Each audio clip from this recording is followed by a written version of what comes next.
भारत देश में जन्म हुआ, सरोजनी नायडू था नाम। थी वो देश की भारत कोकिला और गुणों में थी बहुत महान।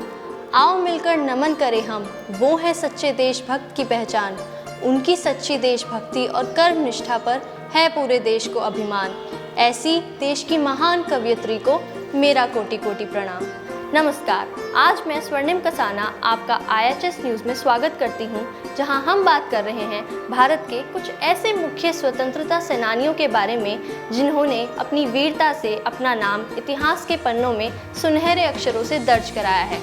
उन्हीं में से एक हैं सरोजनी नायडू, जिन्हें हम उनकी प्रभावी वाणी और कविताओं के कारण भारत कोकिला के नाम से भी जानते हैं।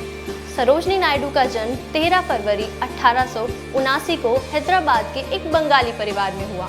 उनके पिता श्री अघोरनाथ चट्टोपाध्याय एक वैज्ञानिक और डॉक्टर थे। उनकी माता श्रीमती वरद सुंदरी देवी एक लेखिका थी, जो कि बंगाली में कविताएं लिखा करती थी। सरोजनी नायडू को बचपन से ही कविताएं लिखना बहुत पसंद था। उन्होंने बचपन में ही a lady of the lake नाम की एक बहुत खूबसूरत कविता लिखी थी।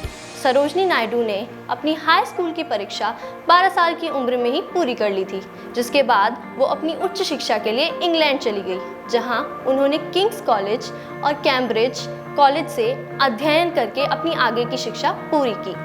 सरोजनी नायडू ने और भी कई प्रसिद्ध कविताएं लिखी हैं, जैसे कि in the bazaars of Hyderabad, the broken wing, the golden threshold इत्यादि।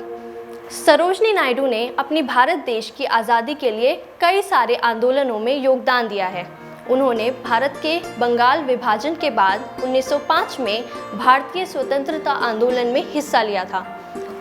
उन्होंने साल 1917 में महिला भारतीय संघ की स्थापना की थी, जिसके बाद उन्होंने गांधी जी के साथ मिलकर और भी कई आंदोलनों में हिस्सा लिया, जैसे कि सत्याग्रह आंदोलन, नमक सत्याग्रह, भारत छोड़ो आंदोलन और अविनय संघ आंदोलन। सरोजनी नायडू ने और भी कई आंदोलनों में हिस्सा लिया तथा उसके साथ साथ उनका नेतृत्व भी किया, जिसके कारण उन्हें कई बार गिरफ्तार भी होना पड़ा, लेकिन फिर भी उन्होंने हिम्मत नहीं हारी और वो आज़ादी के लिए लड़ती रही। इसके बाद इसी कारण उन्हें स्वतंत्र भारत की पहली महिला गवर्नर के रूप में भी नियुक्त किया गया था। सरोजनी नायडू की 2 मार्च 1949 को हार्ट अटैक के कारण मृत्यु हो गई। सरोजनी नायडू एक सच्ची देशभक्त थी और साथ ही वो आजकल की महिलाओं के लिए एक प्रेरणा का स्रोत हैं। अब मैं आपसे विदा लेना चाहूँगी सरोजनी नायडू की ही लिखी कुछ पंक्तियों के साथ। मैं सोच भी बदलता हूँ, मैं नज़रिया भी बदलता हूँ, मिले ना मंजिल मुझे तो मैं उसे पाने का जरिया भी बदलता हूँ। बदलता नहीं अगर हूँ तो मैं लक्ष्य नहीं बदलता हूँ, उसे पाने का पक्ष नहीं बदलता हूँ। इसी के साथ मैं आपसे विदा लेना चाहूँगी और देश और दुनिया की बाकी खबरों के लिए देखते रहें IHS न्यूज़। धन्यवाद।